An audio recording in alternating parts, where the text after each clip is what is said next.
Hi everyone, this is Bowman. I go by Bowman on StarCraft, coming at you with a replay of Stats versus Maru at the last IEM.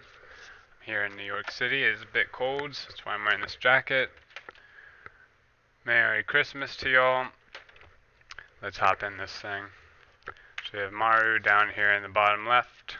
He's going to open up with a gas first. We see Stats building his pylon, so he can make a nice block here against the Reapers.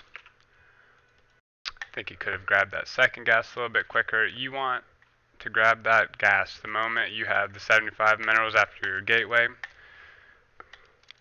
because you'll see here he's rallying out his first probe to go to the gas, and you want that assimilator to be done as soon as possible because you really need that every little bit of gas in order to get your adept, mothership core, um, warp tech, anything like that.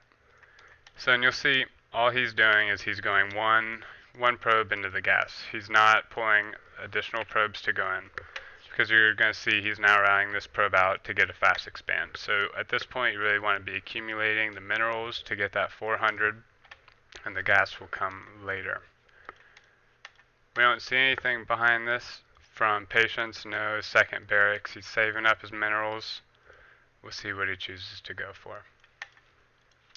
So you'll see this Nexus was built before the Cyber Core, and this is how I always open up my gateway expands. Just really helps with the money. From here you go on, you get your second gas, and he's still just rallying the probes where they need to go. So behind this we see a Reaper from Maru and the second command center. Now we'll be looking for if there's a second barrack, second gas. I also want to note that Stats has not identified any of this. He did not scout, and he was going to go for this no matter what. But let's say if he did scout for this and he did see it, how would he react? Maybe he'd be putting more probes in the gas quickly because he knows he's up against a tech, some kind of tech opener, and you need tech yourself to defeat that most of the time, unless you can defeat it with just some gateway units. It really just depends what is going to be coming from your opponent. So we'll see he's got the factory. He'll probably go ahead and get the reactor, second gas. It is the second gas first. He has not built a second supply depot yet. He's trying to squeeze everything he can in before having to put that 100 minerals towards a supply depot. So there it's finally coming in, and you see his food is going to work out just right. So this mothership is coming out just in time for this Reaper to come. Now because this was a gas first, the Reaper's a little bit delayed. Typically the Reaper would already be hopping in, would already be in the base, and he would be coming out maybe just in time to defend it. I usually like to chrono boost my adept out quicker because the adept will get out quicker than the mothership core, but he already has all of the probes he needs to saturate this base fully, so it's nice to get into the mothership core, but I typically like to put my chrono boost on the adept because that Reaper gets in no matter what before either of these two units finish. You can get the adept out a little faster and chase the Reaper around. But he chose to open up this way. The nice thing about chrono boosting your mothership core is that you get back into your probe production quickly. He goes for the photon overcharge, and I always question myself, if you can guarantee getting that Reaper kill, is it really worth it? And in this case, I think it will be. You know, the big problem with that is you don't know what's going to be following up, and you're going to have less overcharges to defend that. The nice thing is he won't be seeing what the tech is. Typically, a lot of times Terran is going to go ahead and do whatever they're doing anyways, but just know how to kind of position themselves against what's coming up. Just not letting the Terran know what it is the Protoss is doing is really important here. You want them, worried about what's coming and not really being able to leave their base. So he still has not identified anything. I don't think either one of them has. I don't think Stats has seen anything from Maru, and Maru really hasn't seen anything other than this Nexus going up. So they're just going to be going for whatever it is they're going for. And we see the reactor Marines coming out. This is going to be a second Widow mine, starport for the fast medevac. And I really like this here when you run the adept in, and you can take the shade up. It really doesn't have the vision to see anything. You see that the reactor is on the barracks, so you can most likely assume there is no reactor cyclones coming out. So he's going to be able to be low on the gateway units. He's not going to try and get a stalker out or anything, or worry about getting a pylon up here to defend against those cyclones. So that's nice to know. You can potentially pick off an SCV and get back. I like to, a lot of the times, to send the shade just back so that I can run in and go deep with the adept. Just give it enough time to get 3 shots off, and then it will snap back out. So we see here from stats that he's going for the 3 gates and getting a warp prism and chrono boosting the gate tech. So he's definitely going for some harass before getting any additional tech or getting any more gases here at the natural. And you see here, though, from him, he has so much money, especially with the gas. I think he could have slipped in maybe a sentry somewhere, even just leave at home and be getting the energy. Or he could have slipped in a second tech now. And if I were to have noticed that this was a gas first build from Maru, sorry, you might hear me say patience because it shows him as patience, but this is Maru. So if I were to see it as gas first, you're typically going to be dealing with, the high-tech units, with a medevac drop or liberators, maybe some tanks. And even with Widow Mines, I really like to go ahead and get a Stargate up. And I like doing a robo into a Stargate. Because if you go into the Stargate, it kind of needs to do something in a way to balance itself out. And going Stargate first kind of makes you unsafe, and you get these units out. A lot of times you send them over and you risk potentially using them. And then the Terran will start going heavy on the Marines, and it becomes hard for the Protoss to deal with the Marine heavy army when you go Stargate like that and your Robo's so late. This also lets him get this quick warp prism out, get the observers out and the 3 gates and be safe, and could still go Stargate from here. The Phoenix will help him lift the mines, deal with medevacs, deal with liberators. But you're going to see that he decides to delay his second tech for a long time. But he really has the money here. He's 400, so he should be doing something. And you're going to see these 2 gate, the chrono on these 2 for a long time. It's nice to be chronoing out the observer, but at some point when he's pressuring, I think it could be good to go back onto the probes just for a little bit, just to quickly fill it back up, or get back onto the gateways so that he can be producing more units. We see with his first warp in, he made the 3 stalkers to defend there while he has 3 pylons at this base. So he can pretty well defend against any of this. Good dealing with by stats. And he warped in another set of 3 stalkers to poke around. Whenever there's a drop like this, a lot of times you can find them skimping on units here, so warping in and just poking at the front can be just as effective as dropping. It could even snowball out of control if he just kept warping in stalkers, and if he didn't have these tanks, you just keep poking and the Marines wouldn't be able to deal with anything, but he does have the tanks. So when we see here, those 2 chronos aren't doing anything. He just got onto these natural gases. He still hasn't produced any other kind of tech. All of his gas has gone into the observers and the stalkers, more adepts here. So it looks like he wants to try and pick them out positionally here.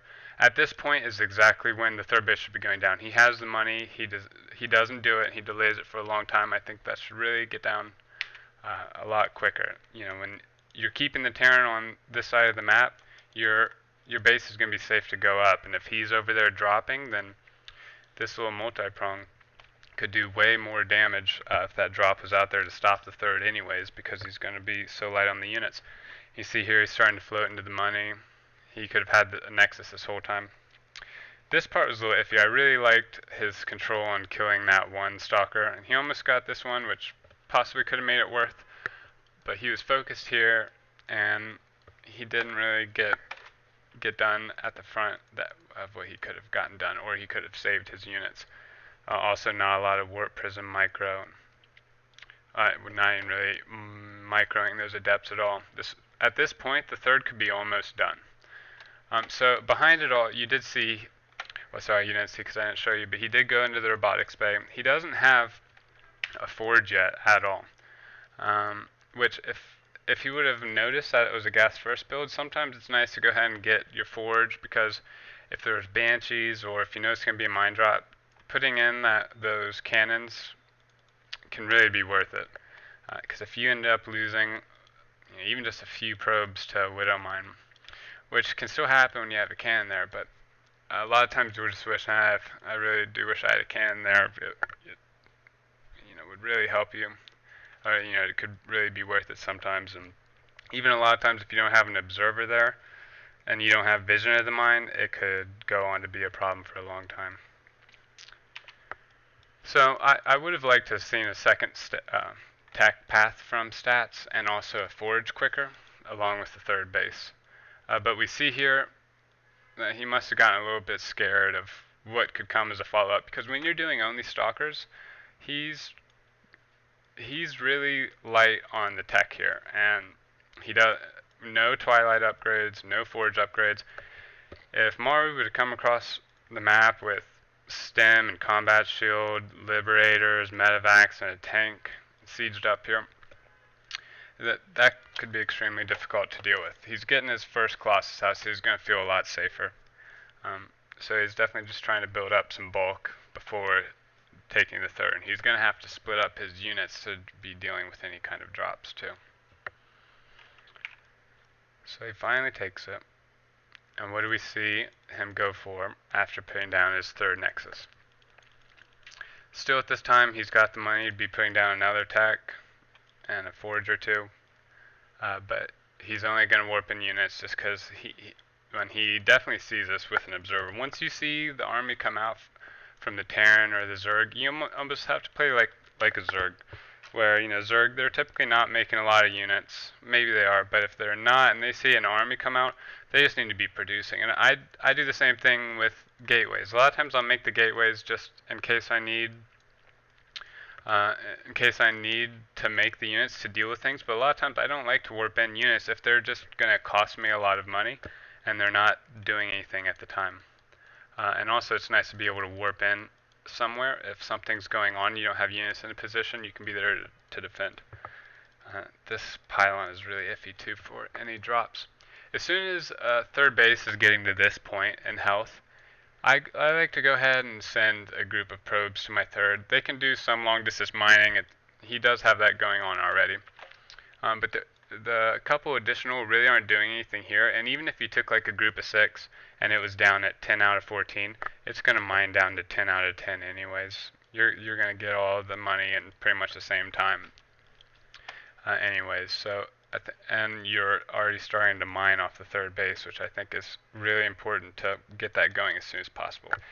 In any game I'm playing, as soon as my third's finished, I always like to just send some. And there we see he's doing it right now, so that's great. So this push is really scary from the Terran. He's got stats as 1 Colossus, he has no upgrades, not even a Twilight on the map. And from what I can see, it really doesn't look like he has anything to deal with the Widow Mines, 2 Liberators, and a tank. He sees exactly what it is going on though, and he does have the 2 Colossus now. He can warp in a lot of units from his 6 gateways, and that is looking like it's now just going to be just enough to overpower this, but he's still going to take quite a bit of losses if he decides to go into this. It's at least going to be a good trade for Maru, but behind this, Maru does not have a third base, so he needs to have a great trade or just do something with this. We'll see what he can get done. This main is just totally open. A drop could be coming, and there is nothing stats would really be able to do about this. So that's somewhere Maru could have exploited, did not. So at this point, if you're ever late on your forge, you should absolutely go into double forge, because if you're just at this point in the game 8 minutes and just getting one started, it's gonna hurt you so bad coming up pretty soon. This is nice Twilight. He really needs to get this down anyways. It's earlier than he's gonna need for this upgrades, but he needs to start getting some of that Twilight tech. Also, before I was mentioning getting the forge against the gas first, it's really great just to be getting that one upgrade started, attack or armor, wherever you choose to go, and then you can start your second forge upgrade right after, and then maybe you throw down the second forge a little bit later in the Twilight Council. Or depending on the game, you might need to just stay with the one forge for a long time, but if you have the luxury, you should do so. So, throughout this game, he actually uses this War Prism just to patrol here. I would have liked to have seen him harassing the third. He has no information on what's going on with this third. It'd be nice to just even know about it, and then potentially getting a couple of depths there to stop it from happening, or even warping stalkers just to kill it. Really ballsy drop. If you can get these two mines down, though, it's going to be great. He started to go for the Colossus, but didn't really get the damage on it he needed to, and all of those hits just gave stats the time to be getting hits on the Terran. If he were to go for the Colossus and really get it, then that could be a really good jump that he did, but I think it ended up not being such a great trade for Maru, especially since he's behind in the economy. At this point, he should be going ahead and sending these SCVs over. You want those workers to hit the third as soon as you can. This is a really great trade from Maru. Gets one Colossus and brings this one down into the red. This is going to be so much easier to kill later. He did lose a good handful of units, but the Colossus are the key units in this Protoss army. He delayed everything else, Forges and Twilight, everything. There's no Stargates. It was all about the Robo and the Robo Bay this game, which can be a very safe way to play, but a lot of times when you're overly safe and it can really put you behind because you weren't getting other things. And it was nice that he had the Warp Prism and getting harassed done. Let him make sure Maru wasn't cutting corners. And, Maru, he didn't take that third base quickly, and maybe it was because there was so much of that stalker pressure going on. So it's a nice kind of ricochet of events to keep him from getting his third. And this third could have been up so much quicker from stats, like I was saying earlier. He had the money. So he's definitely starting to have extra probes here. And even, you see, he just has 5 more probes than he even needs. If he wouldn't have built the extra 5 here and just gone ahead and sent them from the third, like I said, you can even cut it down to before, you can have less than you really need on the main. It's going to be mining out really soon anyways. Go to like 4 out of 8 here. And go ahead and have these on the third, and you'll have less money that you put into probes, and that money could have been gateways or more units. Could potentially make a difference. The nice thing about having the extra probes, though, is if you do lose some probes, it's nice to be able to shuffle them around where they need to go if you've taken those losses, but you don't want to be taking those losses in the first place, and you might be less likely to take those losses if you were to have the more units from the gateways, or the money might have gone to tech. So we have 1-1 from Terran, and we see behind this he only leaves it to 1 eBay, because he's been playing pretty low econ from getting that third so late. So he probably doesn't feel like he can afford 2 eBays, and that's really going to put him behind at this point. They were both low upgrades this game, but it's starting to come into favor in stats. He's got Chrono Boost on his 2-2. It's halfway done. So this War Prism, even though it hasn't been harassing the third at all, it's been a really nice scout, but that could have just been an observer, and then Maru wouldn't know that he saw this. So maybe Maru should have scanned in here to see what was going on, but he can pick up and still be pretty safe. You really don't want to lose these mines because you can only make so many mines at a time, and if you're losing them over the game, it just becomes so much less effective. If you can get a high number of Liberators up and a high number of Widow mines and like a tank or two, if he would have saved those, it is near impossible to break into that with a ground army like this.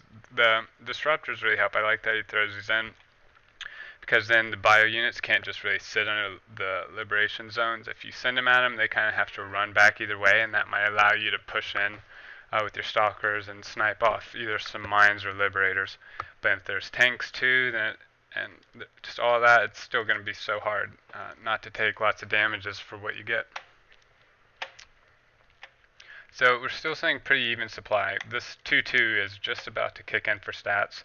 He's already got the blink. It would be really nice if he'd have this adept upgrade finish and some adepts in this army. I feel like you really need to use adepts in some kind of composition. You don't need to go really heavy on them, but they're the unit at the front. They can tank a lot of damage. You can threaten the Terran or whatever race by sending the adepts forward, so you can kind of mess with them positionally. In some way, he could be sneaking in a few from around, getting those in the mineral lines. So, really committing to this fight here. Big blinks and fighting in the liberation zones. Maybe he feels really confident because he knows he just got 2-2 and he sees the Terrans on 1-1 thinking, well, the Terran's probably about to finish his 2-2 and I should really take this opportunity. Once the Terran gets 2-2 against Protoss, things get really, really scary. So we see just still one robo, 2 more gates, no Stargate in sight. I feel like he really needs to get something done now because his army composition is not scaling too well. And you see this is what he's doing. He's using the disruptor shots to make the army go back, and he got in and killed the liberators. I think if Maru would have been able to keep a lot of his tech units, like liberators and mines and tanks throughout the game, there was no way Stats would be able to push into this. I think the War Prism could have saved both these disruptors. It's nice he's getting this 4th behind it. You could definitely already be sending some probes. Over half of these, he could fill up the 4th base so fast, and he'd be so safe to do so right now.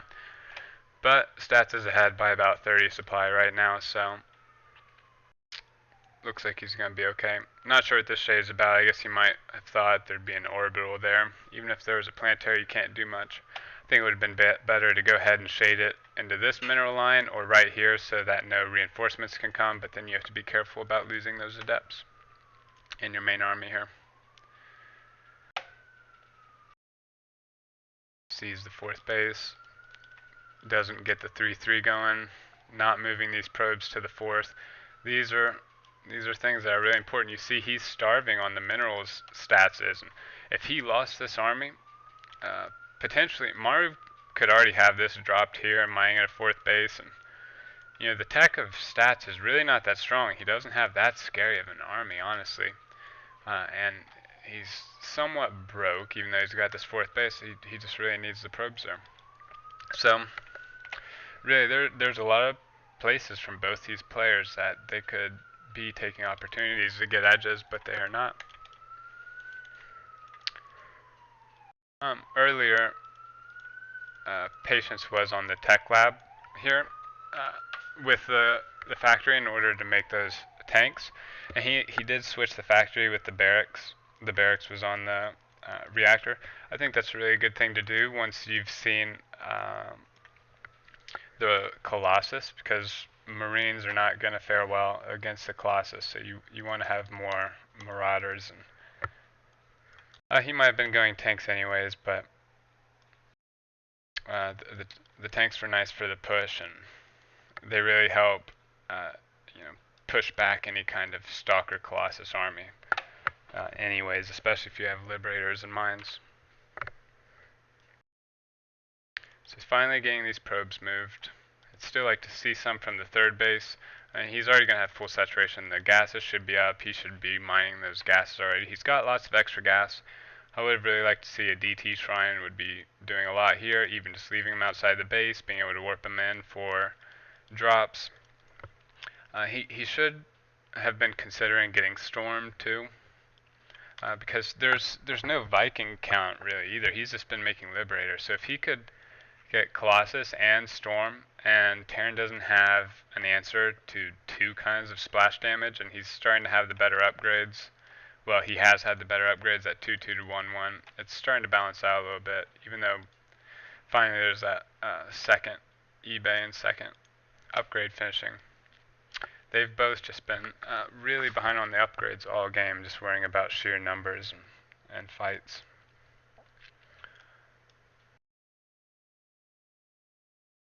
But if it gets to the point where Terran has 3-3, you really need to have a